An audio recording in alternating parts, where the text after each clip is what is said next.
Supreme Court orders recall of Parliament.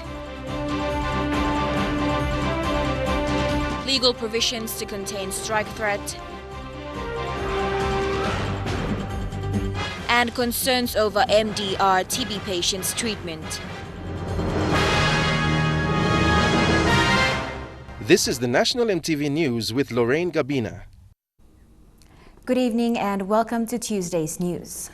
A three-man Supreme Court bench has ordered the Speaker of Parliament to recall the House within 5 days starting today as a matter of national interest and urgency. The court found that the acting Speaker's decision on the 7th and 8th of June were unconstitutional, invalid and denied members the right to conduct Parliament business.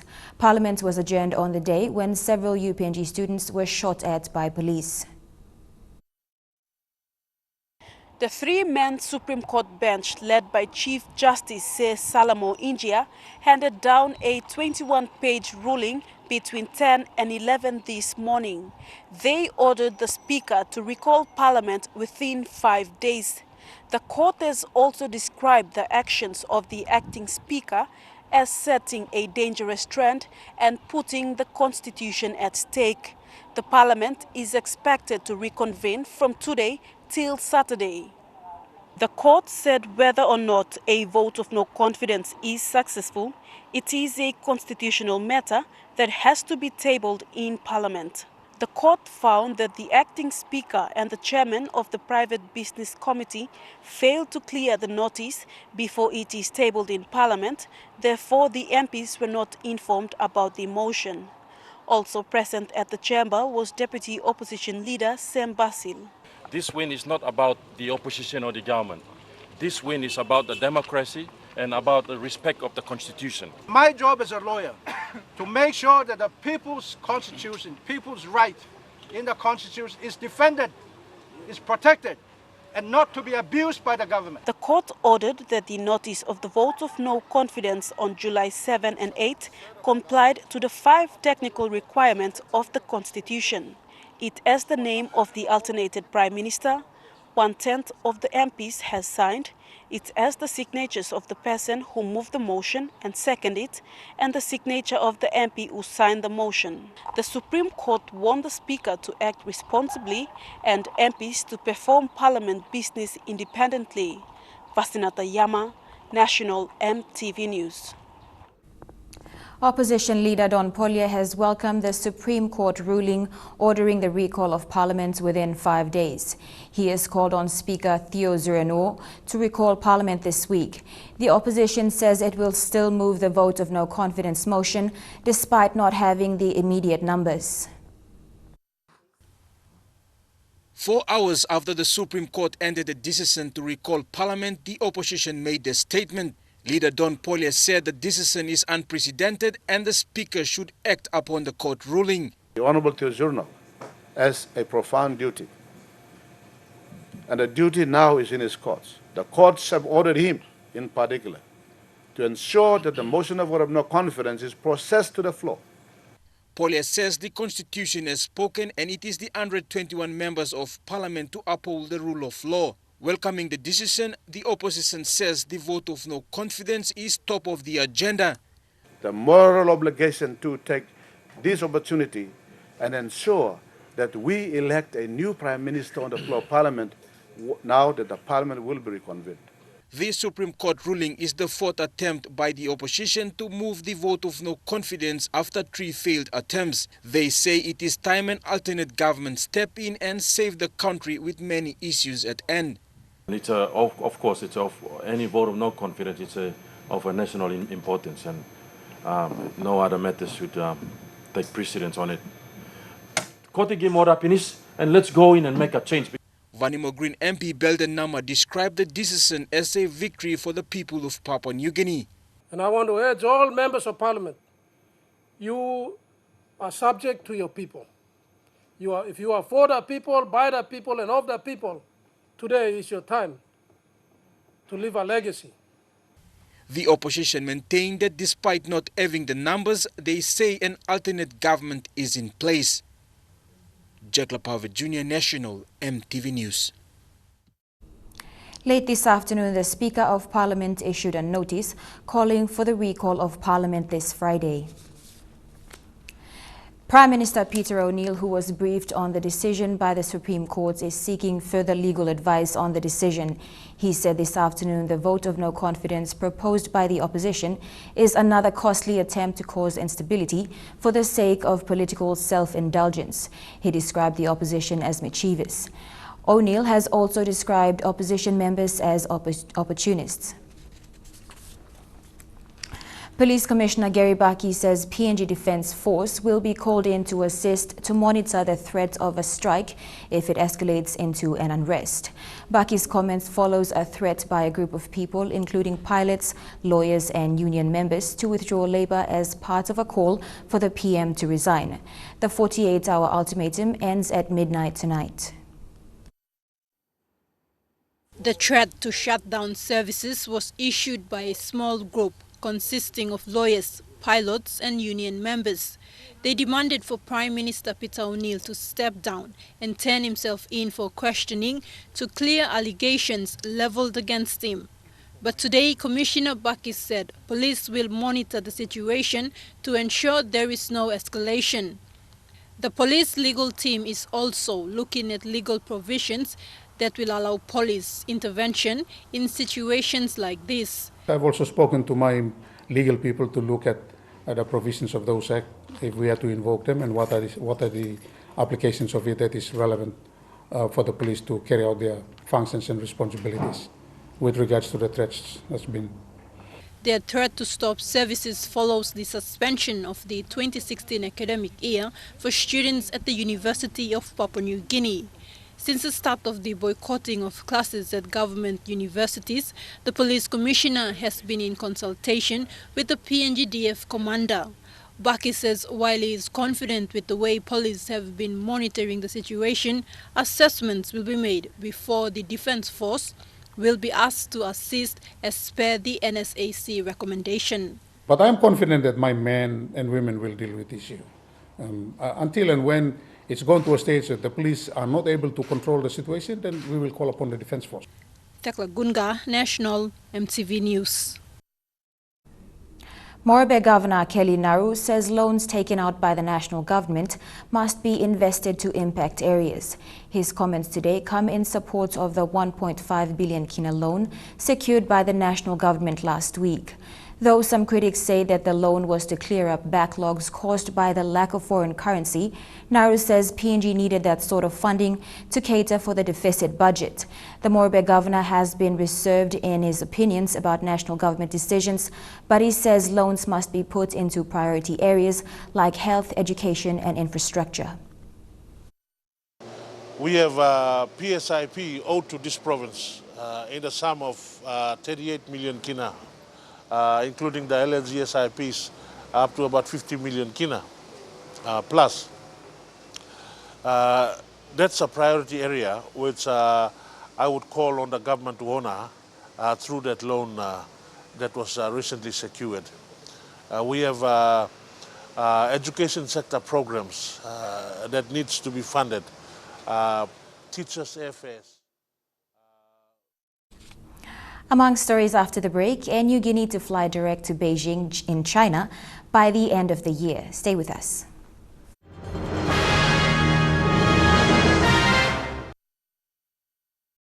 Welcome back. Prime Minister Peter O'Neill said he was privileged to visit China on the occasion of the 40th anniversary of bilateral relationship between China and Papua New Guinea. The visit was at the invitation of China's Premier Li Keqiang and President Xi Jinping. Mr. O'Neill has described the visit as a successful one with positive outcomes from the discussions. China has now become the third biggest trading partner for Papua New Guinea. Prime Minister Peter O'Neill said this is why it is important to continue to encourage more trade and investment, as well as the partnership that PNG forged with China 40 years ago. Many of you know that the success of Papua New Guinea's growth in its economy over the past 15 years has largely been contributed to by the Chinese government and the Chinese businesses that we do in the country. That is why we want to continue to expand on it. This visit symbolizes that. The Prime Minister announced that PNG and China have now agreed and signed an air services agreement. He assured China that Air Niugini would do everything possible to ensure 2 flights a week directly to Beijing before the year's end. He also announced visa on arrival for Chinese traveling to PNG on short visits. I know there are over 100 million people, Chinese citizens, who travel out for tourist destinations around the world. We don't want 100 million to come to PNG, but we want 100,000 to come to PNG. All Chinese visitors who are coming for a short-term, 30-day stay in Papua New Guinea will have a visa on arrival. That is a commitment that Papua New Guinea government has given to the Chinese government. Mr. O'Neill said China's President Xi Jinping is the first of the APEC leaders to confirm his attendance to the 2018 APEC Leaders Summit in PNG. The Prime Minister arrived back in the country yesterday. Deli Waigeno, National, MTV News. A week after the termination of the 2016 academic year, students at the University of Papua New Guinea have already vacated the campus. Those who are not Port Moresby residents have started leaving for home, but some are still waiting for airline tickets. MTV caught up with the Morobe students today who are raising funds for daily expenses while they wait for the Morobe administration to pay for their travel home. Since the police shootout on the 23rd of June at UPNG, the Morobe students, along with the rest of the Momase students, have been using the Jubilee Institute as a safe haven. But meeting am now morning will go. So mibla triple province mibla stapet, mibla waiting respective provincial governments mibla lo repatriating mibla go back. Morobe students who are on government scholarship and those who can afford a plane ticket home have left, but over 180 of them are still here.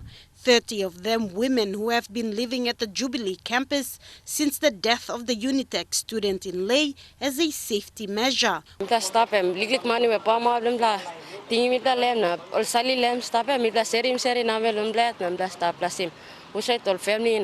Reside lo Mosby welcome na help me plan am stala jubileum.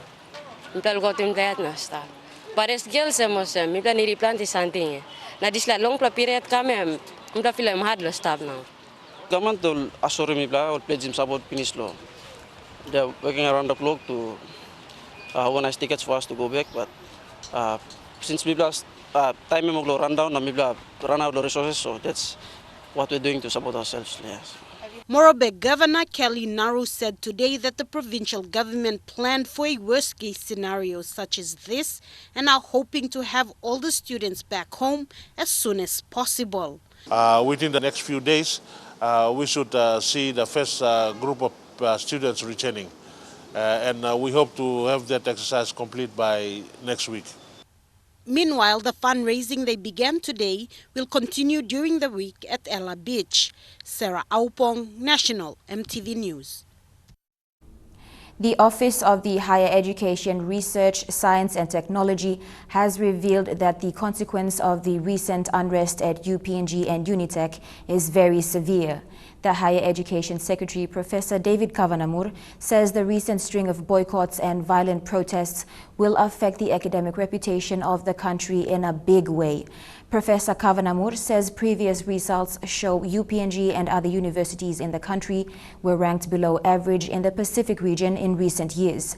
And the recent series of unrest is expected to push the current academic standard of PNG universities to an all-time low. The suspension of classes at UPNG comes at a time as the government is investing in PNG universities with the aim of producing better results, but the recent violent protests that lasted for at least 2 months had drew attention to the academic performances by each university in the country that is not always much talked about. The Higher Education Secretary, Professor David Kavanamur, has revealed the intention of the Higher Education Department to why suspending classes at UPNG was necessary. We buy an output from those institutions. We pay a certain amount of money and we expect a certain output to be produced according to certain quality standards. If the output is defective, the institution has a responsibility to compensate for that defect. And so in this particular institution, the University of Papua New Guinea, and from where we sit, we appreciate the fact that they couldn't guarantee the quality of that output that they were selling to the sponsors. The problem has added more fuel to a backlog of issues involving upbringing of academic excellence at the university level that the country has failed to achieve over the years. While the Higher Education Department worries about repairing the damages caused at the two universities during the protest, it is also concerned about bringing up the academic status of PNG universities to an acceptable level. But that is still a long way off for Papua New Guinea, Professor Kavanamur says. In the past, many of our students would just go straight into a master's degree, go straight into a PhD degree. But if you see that your students are going in there and they've been asked to sit for a master's qualifying or a PhD qualifying, then we have a serious issue. Acquiring a degree or a master degree requires not more than 2 weeks of consecutive absence from lectures, but at the University of Papua New Guinea, the unrest has forced students to miss classes for almost 2 months, and Professor Kavanamur says that doesn't comply with the international requirement to be a university graduate. Edwin Fidelis, National MTV News, Kokopo.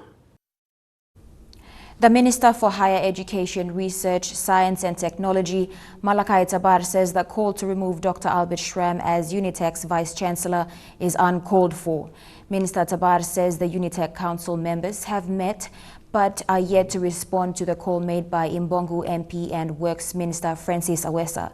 The call comes following the death of first-year Southern Highland student Graham Romanong about 2 weeks ago, with the blame leveled against the UNITEC's administration and lay police.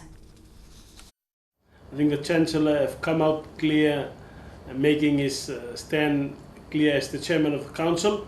Council is meeting on Monday. I asked the Chancellor of UNITEC to please organize for Council, and Council must deliberate on the issues and events of the past few weeks and make a decision. But please, we respect Council, we respect the institution, and it's only Council that made that appointment. Let Council make a revocation of that appointment. I'm not going to try and push Council to a corner. I believe everything needs to be assessed, and Council will be able to come back to me after Monday's meeting, and effectively we deliberate on what is the future. Health workers in Ley have raised concerns about a relatively high number of patients with multi-drug resistant TB who have defaulted from treatment. It is understood out of 38 tuberculosis patients that have defaulted treatment, 29 of them live in Ley and carry the multi-drug resistant strain of tuberculosis. A health officer who wished to remain anonymous told MTV health authorities were given the information but have not taken serious steps to resolve the potential spread. Meanwhile, Provincial Health Advisor Micah Yawing says there are procedures in place to treat MDR TB. Bethany Harriman with this report. When a patient defaults tuberculosis treatment, the chances of recovery become slim and more people are at risk of catching the infection. A medical officer treating TB patients at a clinic in Ley City has told MTV that 38 TB patients defaulted MDR tuberculosis treatment.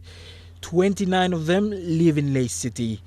The Ley District Health Worker says provincial and district health authorities are not showing care to reports submitted by TB outpatients. Ley City has 29 tuberculosis patients carrying the multi-drug resistant strain of tuberculosis. It's very serious and needs immediate action to contain the spread of infection. The 29 patients will have come in contact with clusters of people in densely populated settlements around Ley City boundaries. As a response from health authorities, Provincial Health Advisor Micah Yawing, who is out of the province, says patients will need to be committed to the treatment. He also said that the provincial administration is providing the funding to pay for drugs that will be in health centers to combat the disease. Bethany Harriman, National MTV News, Ley. And now looking at our finance news, the kina opened unchanged at $0.3160 in the interbank market. At Bank South Pacific, your kina was buying $0.3085, $0.4061 Australian dollars, $0.2759 euro, and 31.31 Japanese yen. Looking at commodity prices at New York close, gold and copper closed the day lower, while coffee and cocoa closed higher. Palm oil and crude oil closed lower, while copper closed the day higher. And on the stock market, the Dow Jones closed at 80 points higher, the ASX is trading at 36 points higher, the All Ordinaries is trading at 34 points higher. Still to come on National MTV News, a policeman identified in last year's Hanwabada shooting, armed men rob an Asian businessman, and teachers in Bulolo yet to receive their salaries. Stay with us.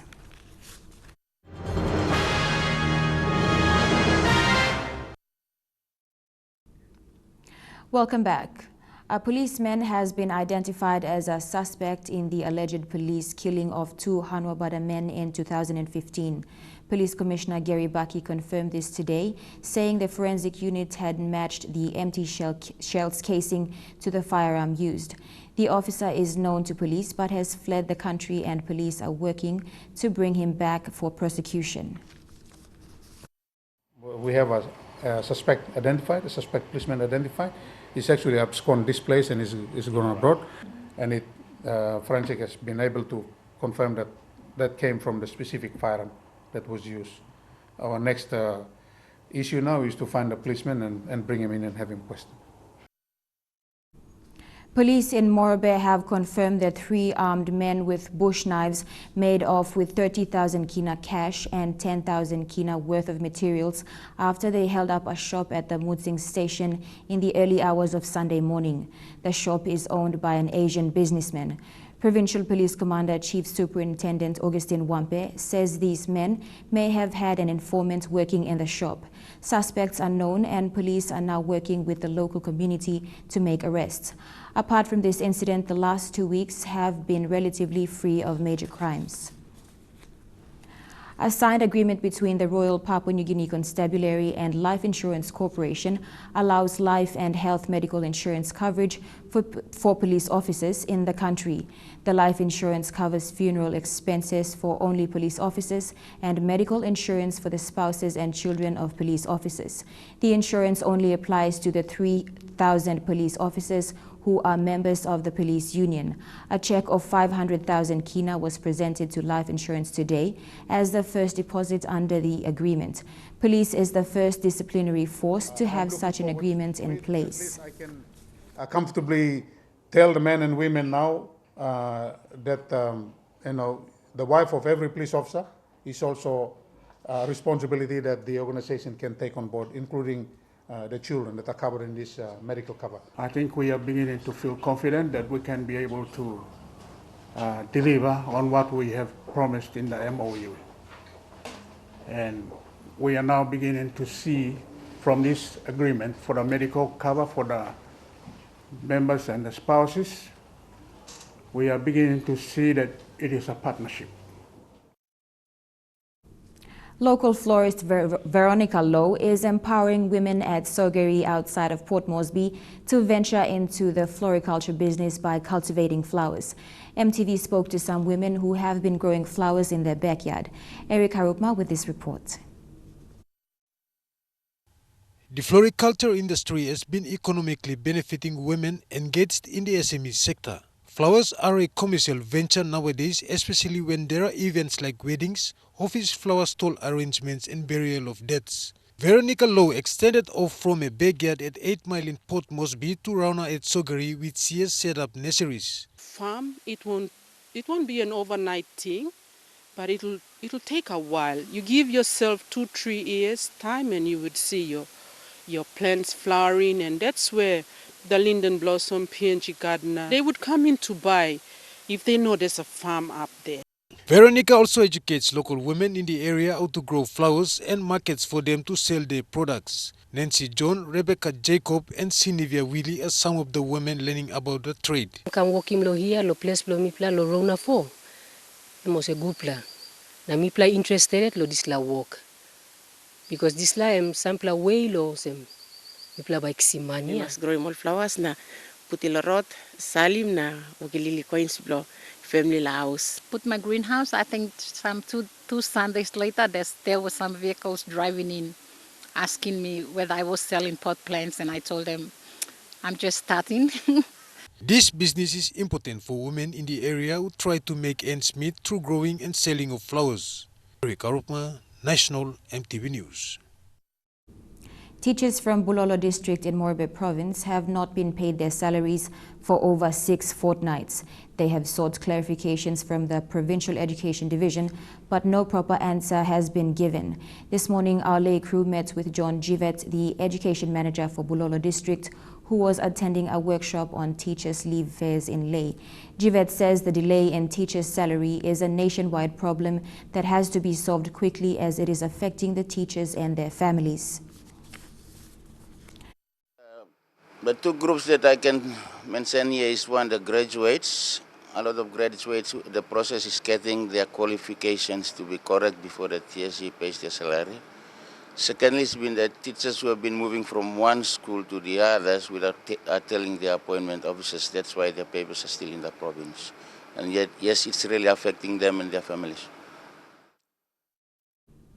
Trukai Sports is next. We'll have news on athletics, netball and football.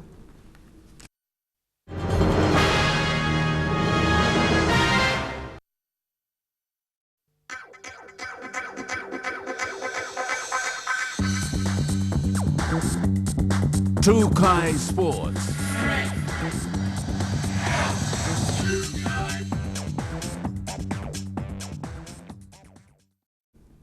Welcome to Trukai Sports. Papua New Guinea has named an under-21 netball train-on squad after the recent National Junior Championships in Port Moresby. The train-on squad will compete in the upcoming Oceania qualifiers in New Zealand. The qualifiers will be played in September in New Zealand for the World Youth Cup hosted by Botswana from July 8th to the 16th, 2017. The players who were selected from the National Junior Championships will undergo training and assessment facilitated by Pepper's coach Unaisi Rakura. The train-on squad will go through 2 days of intensive training where a final 20-member team will be selected. The selected team will have a friendly match against the Singapore Under-21 team later this month in Port Moresby. This match will be used to prepare the team for the regional qualifiers. PNG Netball President Julian Leka Maliaki says they have seen some great display of athleticism and talent during the National Junior Championships. So we're working around the clock to ensure that we send a very strong team to the games in Auckland. But we want to ensure that the best players are represented at this event. Elijah Levet, National MTV Sports. John Capinato, the sole nominee for the PNG football presidency against incumbent David Chung, has blasted the association, claiming the deferral of the General Congress and election to February 2017 is uncalled for. This comes after a media release last week claiming member associations within PNG football structure have not complied with PNG and Oceania football requirements. Capinato said that these issues could have been resolved during the 12 years of Chung's tenure rather than defer an important meeting 1 month before elections are due. Congress is a legal Capinato has been outspoken from the outset, claiming that the discrepancies within the PNG Football Association could easily have been dealt with throughout the decade that the current administration has been in place. When queried on whether the decision was a deviation away from the impending General Assembly scheduled for next month in Kimbe, West New Britain Province, the Hekari Soccer Association president was nonplussed. I did send 3 pages to PNGFA General Secretary, also stating him on the compliance issues that they failed in the last 3 terms that the office was. And yet today, if they said that everybody's compliance, I think our office is compliance and not compliance, and we're all in big problem.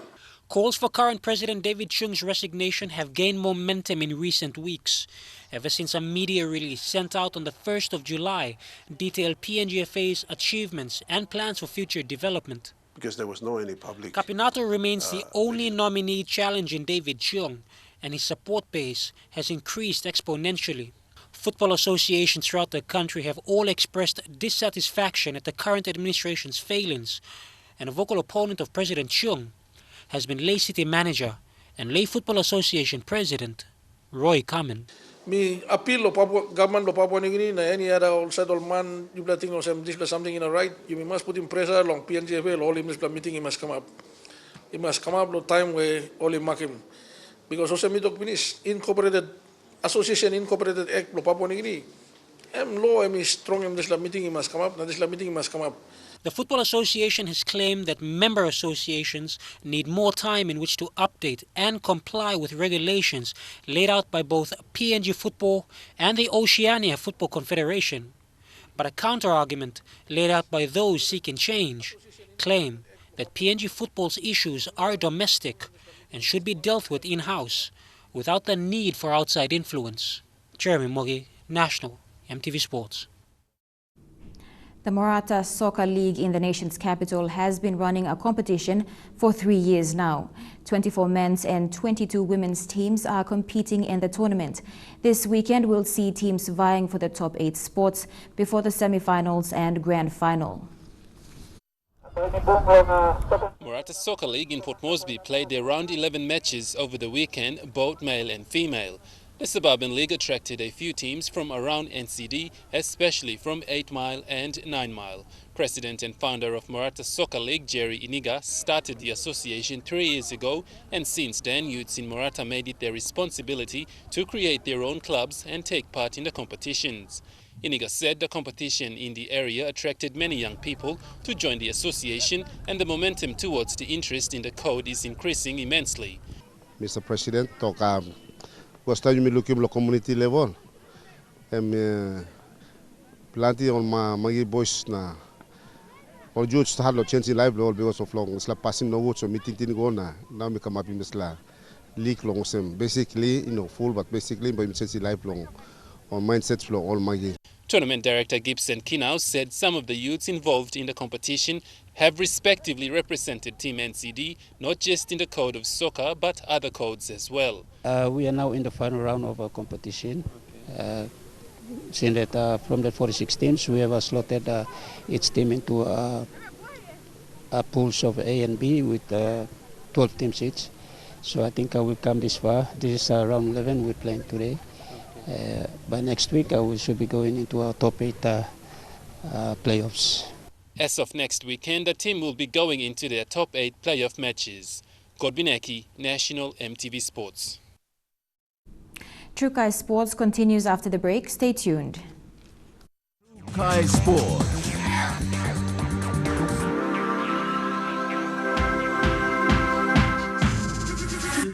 True Kai Sports.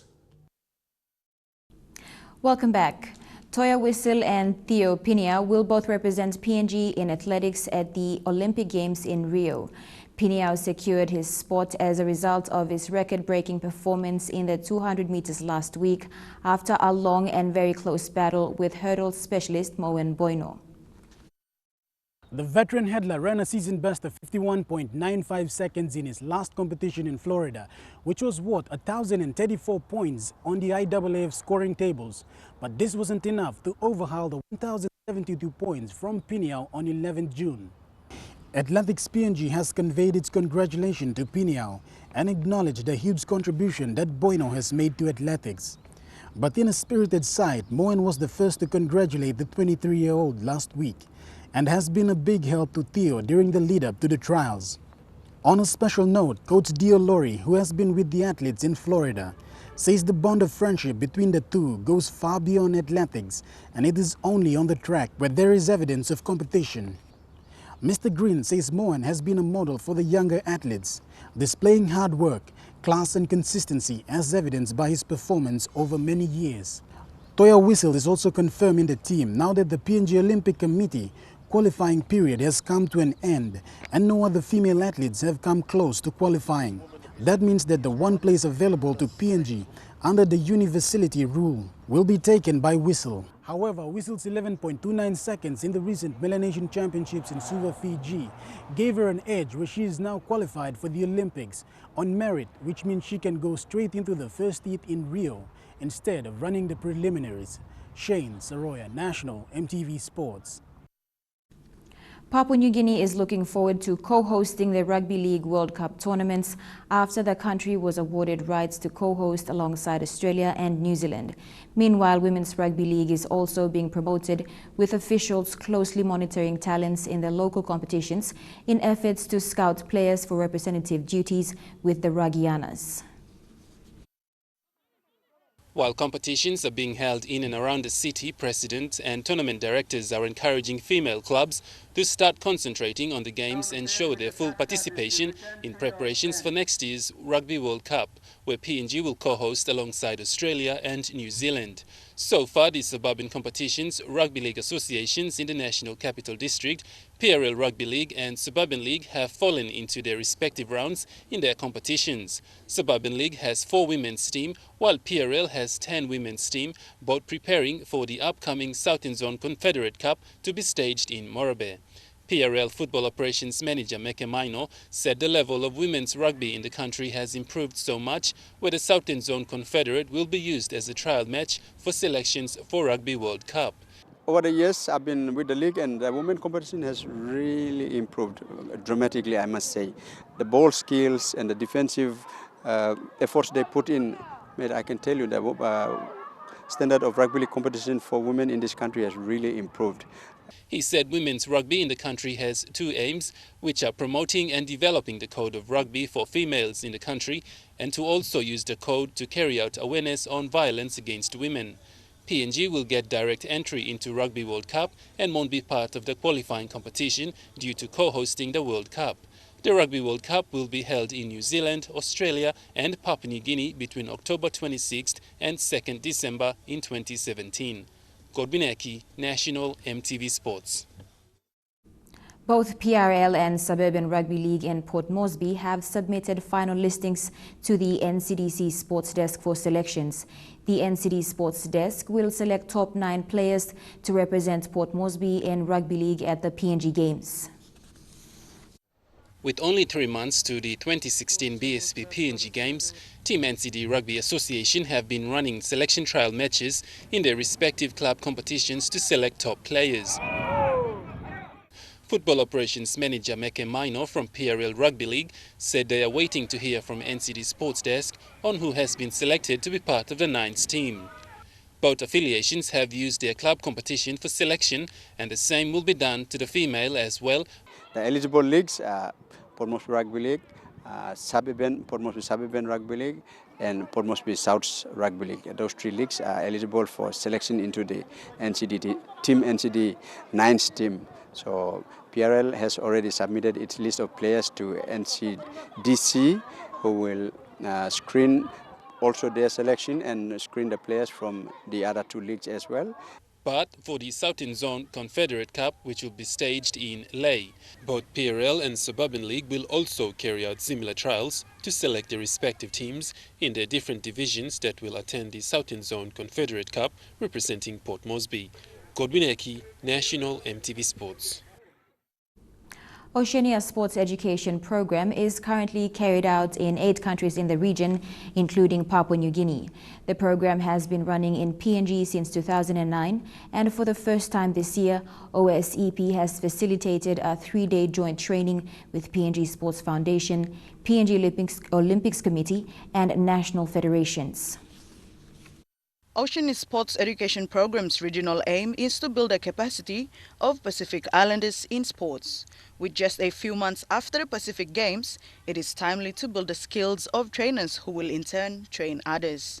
OSEP Regional Coordinator Sainimili Talatokas says from the program, PNG currently has 12 sports master educators and they should be able to deliver courses and competitions effectively throughout PNG. The national federations, the the wards, the LLGs, the districts, the provinces, if they need training to build a capacity, for example, for the PNG Games, we have people being trained this week to be able to run that around the country. Talatoka adds, since OSEP's inception in 2009, capacity in sports has been boosted and there are more plans in place to create more awareness at a community-based level. The program is about building the capacity of Pacific Islanders. We have trainers in country and they can run it, and we just have ongoing development for our people. Meanwhile, the program ended today with participants in Level 1 Sports in Community course doing exercise drills as part of the training. Dinero Sraiko, National MTV Sports.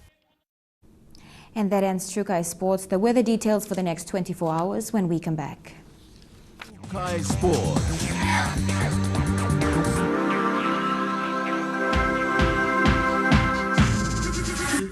True Kai Sports.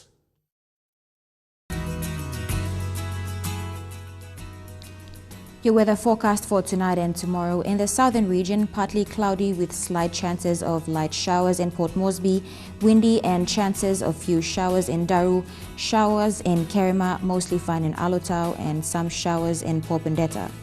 In the Momase region, patchy rain with thunderstorms in Ley, showers with occasional thunderstorms in Medang, and showers or rain with thunderstorms in Wewak and Vanimo. In the New Guinea Islands, brief showers with occasional thunderstorms in Lorengau and Kavieng, some showers with occasional showers and thunderstorm in Kokopo and Rabaul, showers with thunderstorm in Kimbe and occasional thunderstorms in Buka. In the Highlands region, all centers expecting showers and drizzles, then morning fog.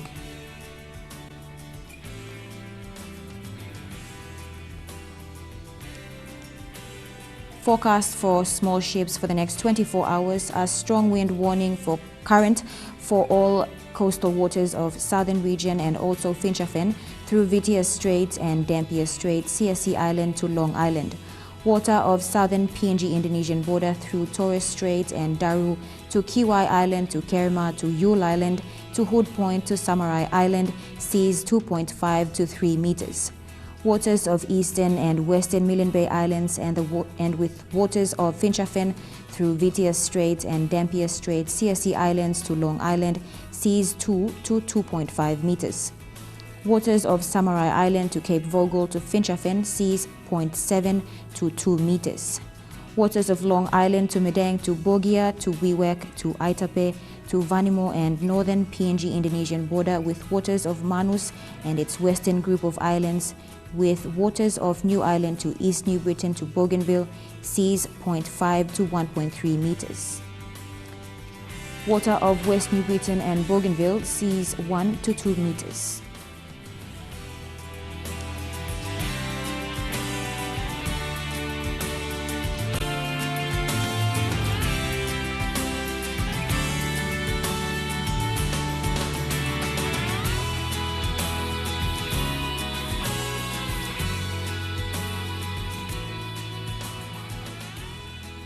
Ocean forecast for PNG areas. In the Coral Seas, seas moderate to rather rough with southeast winds at 15 to 25 knots. In the Solomon Sea, seas moderate to rather rough with southeast winds at 15 to 25 knots with gusts. Bismarck Sea, seas slight to moderate with southeast winds at 10 to 20 knots. And in the Pacific Ocean, slight seas with southeast winds at 10 to 15 knots. Now recapping our main stories for tonight. Supreme Court orders recall of Parliament, legal provisions to contain threat strike, and concerns over MDR TB patients' treatment. And that's the news, sports and weather for tonight. On behalf of the entire news team, I'm Lorraine Gabina. Pleasant viewing. Good night.